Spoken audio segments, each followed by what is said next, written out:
ٹھیک ہے؟ اور آپ لوگوں کے پاس ایسے بچے موجود ہیں جو کل وقت کے باپ بھی ہوں گے، ٹھیک ہے، اور کل کسی وقت کی مائیں بھی ہوں گی، تو آپ کے پاس وہ موجود ہے نا، ہمیں ان کی ایسی تربیت کرنی ہے اپنے عمل کے تھرو، اپنے عمل کے تھرو ان کی ایسی تربیت کرنی ہے کہ وہ کل وقت کے اچھے والدین بن سکے، اور ہمیں ابھی اچھے والدین بننا ہے۔ کہیں پہ کسی بھی قسم کی کوئی مسئلہ آتا ہے، کچھ آتا ہے، اپنے اندر اتنا صبر پیدا کرنا ہے کہ میرے بچے کے اندر وہ صبر نظر آئے۔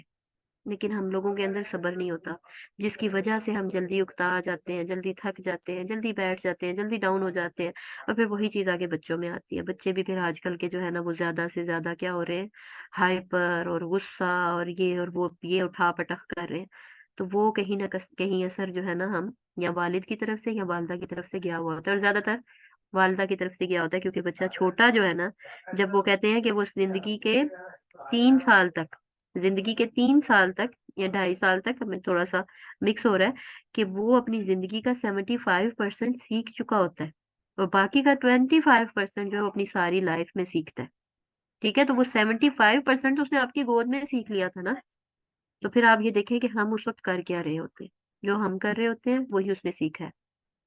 کل ہم اس کو بلیم کریں، اس کو لمبے لمبے لیکچر دیں، تو ان کا فائدہ ہو سکتا ہے، ہو، اللہ تعالیٰ ہدایت دیتا ہے اور کسی بھی عمر میں دے سکتا ہے، لیکن کوشش یہ کرنی ہے کہ ان کے بچپن سے ہی ان کو ٹھیک کرنے کی کوشش کرنی ہے، خود کو ٹھیک کرنے کی کوشش کرنی ہے، انشاءاللہ وہ خود بخود ہوتے جائیں گے۔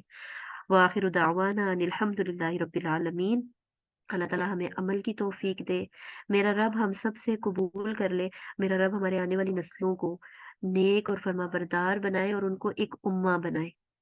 ہم بحیثیت انسان یا بحیثیت فرد تو ہم اپنی اپنی لائف میں چل رہے ہوتے ہیں، لیکن بحیثیت امہ، بحیثیت قوم سوچنا شروع کرے۔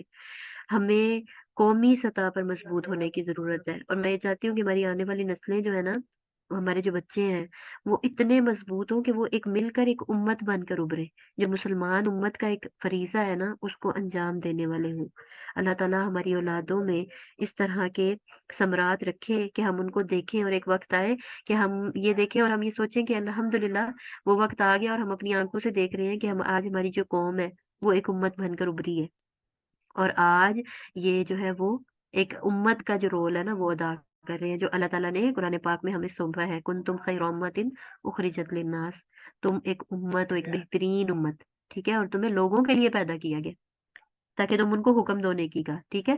لیکن یہ تب ہی ہوگا جب ہم خود کو اتنا پاورفل اور خود کو اتنا مینٹین کریں گے نیکی میں کہ ہم نیکیاں کر رہے ہوں اور گناہوں سے بچ رہے ہوں، تو پھر ہم دوسروں کو بھی روکنے والے اور انشاءاللہ نیکی کی طرف دعوت دینے والے بنیں گے۔ اللہ تعالیٰ ہم سب کا حامی و ناصر ہو، اللہ تعالیٰ ہم سب کے لیے قرآن کو سمجھنا، قرآن کو پڑھنا آسان کر دے، رب کریم اس قرآن کو ہمارے دلوں پہ اتارے، اور اس کے جو صحیح معنی و مفاہیم ہے وہ ہم تک پہنچا دے۔ سبحانک اللہم و بحمدک اشہد ان لا الہ الا انت استغفرک و اتوب الیک۔ آپ سب کے آنے کا بے حد شکریہ۔ اب میں آپ لوگوں سے کہوں گی کہ اگر آپ لوگ کچھ کہنا چاہتے ہیں، کچھ ایڈ آن کرنا چاہتے ہیں تو ضرور کیجیے گا۔